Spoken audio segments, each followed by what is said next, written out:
Hello and welcome to the Dyno Six Pack Dynasty Football Podcast. I'm your host, Jordan Schultz. Today I'm going to be going over my top 5 undervalued players in Dynasty Leagues. Before we get started though, make sure you guys hit that like button for this video and then hit the subscribe button to get more videos just like this.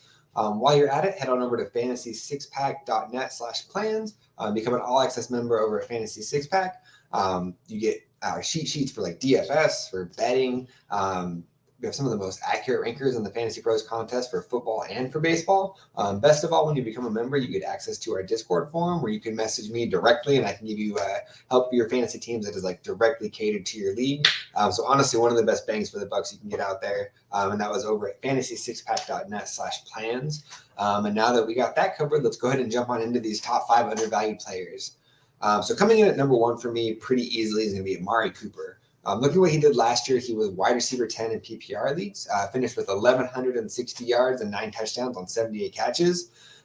So I'm a Dallas Cowboys fan, and from the second that the trade happened, I hated it, and I have just continued to feel justified since then. I wasn't shocked when he had a career season last year. Put a chip on his shoulder on one of the most talented receivers in the league, and I mean, you get a top 10 season just like we saw. He's been one of the most well-rounded receivers since he entered the league. So he's pretty much quarterback proof as long as he's healthy and on the field. He's going to be putting up fantasy points. We saw what he did last year with Jacoby Brissett, and that's no knock on him, but I think Deshaun Watson is going to be an upgrade this year. I really do believe Watson's going to look more like the guy we saw in Houston this year. Now that he's kind of had another year to kind of be the guy. I guess the first year to really come into the season being the unquestioned starter. There's not as many distractions going on. Like, it's just more about football now. So I think that the whole Browns offense is going to look better than it did last year when Watson came in for those last few games. Cooper is well primed to put up, points like this, fantasy high end number 2 numbers for fantasy the next few years. And he'll have a few years where he could challenge for that wide receiver 1 numbers like he did last year, that kind of wide receiver 8 to 10 range, depending on what kind of format you're playing in. Looking at Dynasty League Football's ADP for June. So instead of like Calvin Ridley, who is my wide receiver 44 in my ranks, his ADP is 49.67, going at wide receiver 27. Give me Amari Cooper, who is my wide receiver 25. He's going down at pick 67.83 for wide receiver 35. So that's a move I'll make every time. Give me somebody different at that pick, 50 spot, then I'll wait around, take Amari Cooper. Moving on to number 2 here, we got Dameon Pierce. Look at what he did last year as a rookie on a really bad team for the Houston Texans. He had 939 yards and 4 touchdowns on 220 carries, good for 4.3 yards per attempt. He also did a little bit in the passing game, had 30 catches for an additional 165 yards and a touchdown there. He missed the last 2 games of the year, but was still able to put up finish as RB27 on the year for PPR leagues, which I think is like a pretty conservative floor for him this year. Really bad Texans offense, and he was still able to put up those types of numbers with really nobody else around him doing anything. As far as for like real life NFL, CJ Stroud was pretty by far and away my number 1 quarterback for the draft this year. He's going to make the defenses respect the passing game more than any other quarterback has in the last few years. It's going to open things up for the running game quite a bit. Speaking of the running game there, I think a lot of people are down on Pierce a little bit right now because they added Devin Singletary. And don't get me wrong, like Singletary is a talented backup. He'll be one of the better number 2s in the league, but I'm using this as a buy low window.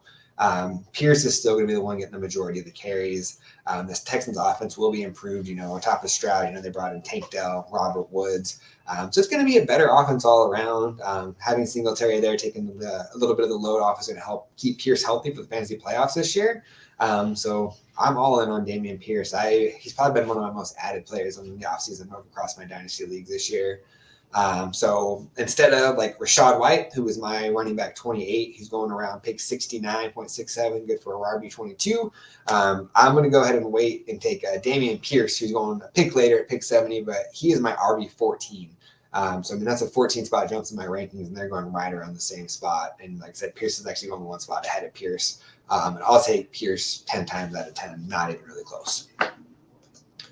Moving on to number 3 here, we got Aaron Jones. Look what he did last year. Had 1,100 yards on the ground with 2 touchdowns. Most importantly, though, had 59 catches for another 395 yards and 5 touchdowns there. Finished as RB9 in PPR leagues last year. I feel like, a lot of dynasty running backs or a lot of dynasty GMs, want to dump all the running backs off their rosters. As soon as they hit 26, 27, they're trying to trade them and get anything they can. But Aaron Jones is one of those guys that I was kind of going to go in the opposite direction with last year, and it paid off pretty big. I mean, his game is built to age really well, and I'm still adding him everywhere I can. I'm pretty sure he's my most rostered running back across my like 15 or 16 dynasty leagues. But you look at what Matt LaFleur, the head coach there, has wanted to do since he's got there. He's a guy that's wanted to kind of build around the defense and the running game. That's been pretty apparent, but when you have a quarterback like Aaron Rodgers, you can't really do that because, one of the best ever, he's not going to want to just turn around and hand the ball off 30 times a game. But now that the transition to the Jordan Love era, they can do that. You wouldn't look at like they did in the draft this year. They added 2 new tight ends. So I think what we're going to see a lot here is a lot of like heavy running back, 2 tight end sets, and they're going to try and control the clock. They're going to rely on the defense and the running game.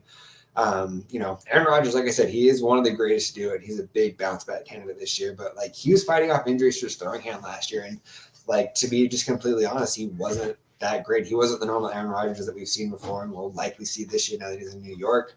So I don't think that the drop off from Rodgers to Jordan Love this year is going to be as dramatic as people are thinking. But I do believe that they're going to go heavy in the running game and they're going to give Aaron Jones and AJ Dillon as many touches as they can.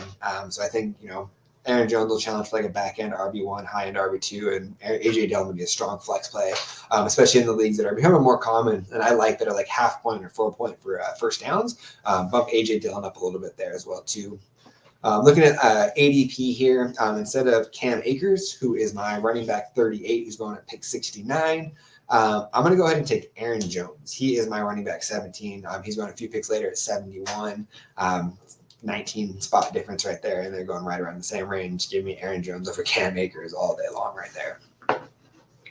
All right, heading over to the next guy over in Washington. Number 4 for me is Terry McLaurin.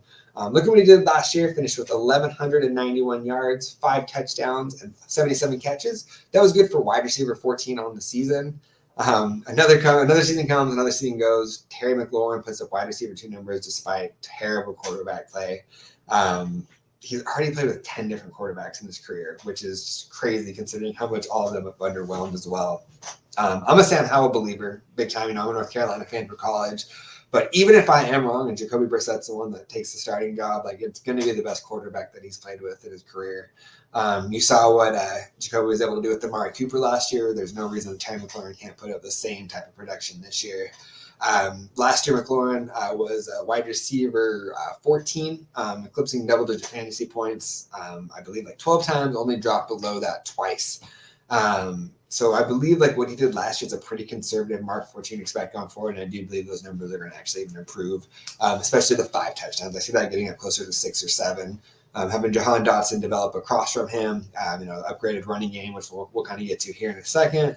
I think McLaurin's going to have a career year this year, most likely catching passes from Sam Howell.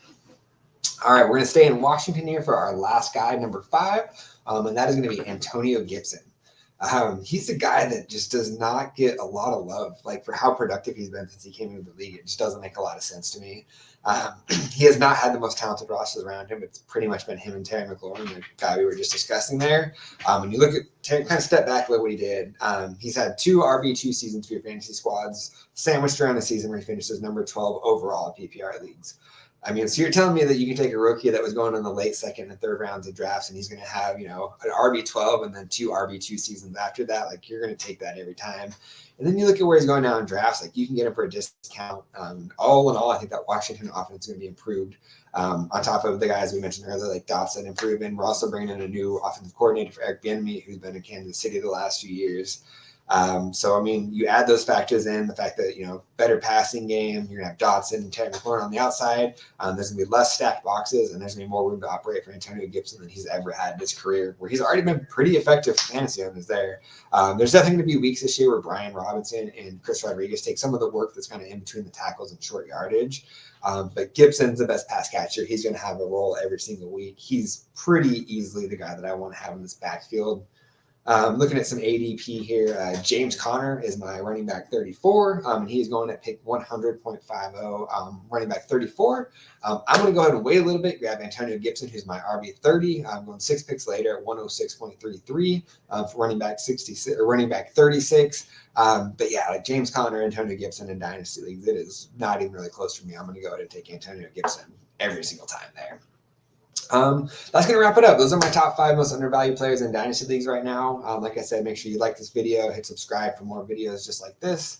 Head to fantasy6pack.net/plans, become a member over there, and then you can hit me up on Discord and I'll answer your trade questions directly. I love doing that type of stuff. So yeah, until next time, thanks for tuning in, and we'll see you then.